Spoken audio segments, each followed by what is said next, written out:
কুরুক্ষেত্র যুদ্ধ সমাপ্ত হয়েছে।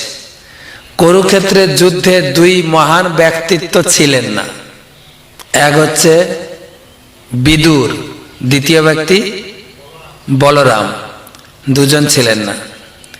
বিদুরকে অপমানিত করে দুর্যোধন রাজ্যসভা থেকে বহিষ্কৃত করেছিলেন, খুব অপমানিত করেছিলেন। কিন্তু বিদুর সেই অপমানে ব্যথিত না হয়ে সুযোগ নিয়েছিলেন। কি সুযোগ নিয়েছিলেন না, কুরুক্ষেত্রে যুদ্ধে অংশগ্রহণ না করে তিনি বেরিয়েছিলেন তীর্থ পর্যটন করতে। অনেকের হয় না, ঘরে ঝগড়া ঝাঁটি লোকে এখন ভক্ত হয়ে গেছে, সুযোগ। আর বলরাম ছিলেন না। বলরাম কেন ছিলেন না? বলরাম কুরুক্ষেত্রের মাঠে ছিলেন না, তাই ওই সময় ঘুরতে ঘুরতে নবদ্বীপ এসেছিলেন। নবদ্বীপ এসেছিলেন বলরাম? হ্যাঁ, কোথায় এসেছিলেন? সীমন্ত দ্বীপে বামন পুকুর বাজার না, আগে সব ব্রাহ্মণদের বাস ছিল, সেই জন্য ব্রাহ্মণ পাড়া। আর পুকুরটা নামে গ্রামটার নাম হয়েছে বামন পুকুর। ওই পুকুরটা সাতপুকুরিয়া, বামন পুকুর। প্রচুর ব্রাহ্মণদের বাস। কত দাপরের শেষে যখন বলরাম এসেছিলেন, ঘুরতে ঘুরতে তীর্থ পর্যটন করে করে এলেন, তখন এখানকার ব্রাহ্মণেরা নিবেদন করলেন যে বলরাম, তুমি তো বৃন্দাবনে অনেক অসুর বধ করেছ, এখানকার একটা অসুর আছে, কি বধ করো। মায়াসুর, মায়াসুরকে বলরাম বধ করেছিল।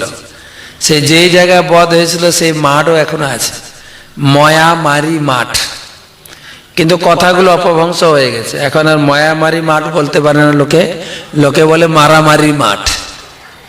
ঠিক নবদ্বীপ পরিক্রমা যারা করেছেন, ঠিক আমরা রাজাপুর জগন্নাথ মন্দির থেকে বেরিয়ে যখন হাঁটা শুরু করি, ঘাটের আগে ওই মাঠ পরিক্রমা করবেন সবাই। জানি না আপনারা হয়তো মনে করছেন আমরা মায়াপুরে থাকি, আমাদেরকে সবাই পরিক্রমা করবে, আমরা কেন পরিক্রমা করব? অবশ্যই পরিক্রমা করবেন, প্রতি বছর করবেন। যে কোন জায়গায় আমরা আছি, এই ধামের মাহাত্ম্য তখনই উপলব্ধি হবে পরিক্রমা। আর না হলে খাই দাই ঘুমিয়ে কেটে যাবে পরিক্রমা।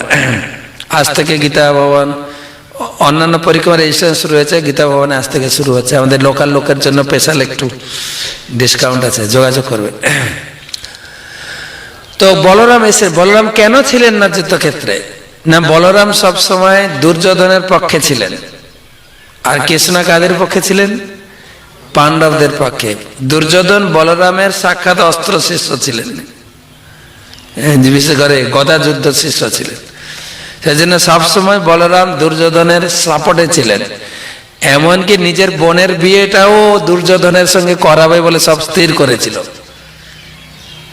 কিন্তু বড় ভাই তার আজ্ঞাকে লঙ্ঘন করবে, সেই ততটাই বিশ্বাস ছিল যে আমি যেটা বলবো বাড়িতে সেটাই সবাই মানবে। কিন্তু সেটাও কার্যকরী হলো না। ভগবান সেই মর্যাদাকে লঙ্ঘন করেননি, শুধু সুভদ্রাকে একটু ফুসলিয়েছে, এই জানো তোমাকে আমার বন্ধুটা কত ভালোবাসে। ও আমাকে বলে, তোমাকে তো বলতে পারে না, আমাকে বলে।